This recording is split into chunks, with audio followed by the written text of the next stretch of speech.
Australia and Indonesia are expected to sign an agreement today to quicken the response time of search and rescue operations when asylum seeker boats are in distress. The protocol is expected to ensure Australian vessels arrive on the scene earlier when there's a call for help within Indonesian territory.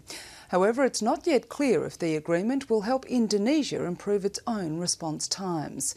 Our Indonesia correspondent Helen Brown reports from Jakarta. The asylum seeker issue was always on the agenda, but last week's loss of almost 100 lives off the Indonesian coast was a sobering reminder of the need for more action.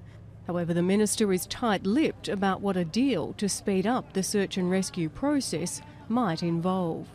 The cooperation and the coordination between Australia and Indonesia is very good, but dealing with life-threatening circumstances, you have to make sure as best you can that if there are any hiccups, that you clear the path and make sure that you can respond as quickly as possible.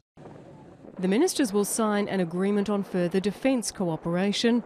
Indonesia has allocated a record budget next year to modernise its fleet, and last month it took part for the first time in a massive regional training exercise in Darwin.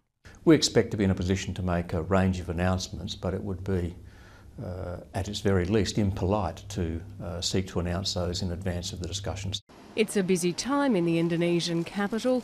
The US Secretary of State Hillary Clinton has swung by as part of a tour to maintain relations, and again has urged the region to draw up a code of conduct to settle territorial disputes in the South China Sea. The United States does not take a position on competing territorial claims over land features, but we believe the nations of the region should work collaboratively together to resolve disputes without coercion, without intimidation, without threats, and certainly without the use of force. She'll next head to China, where that message is viewed with some suspicion. Helen Brown, ABC News, Jakarta.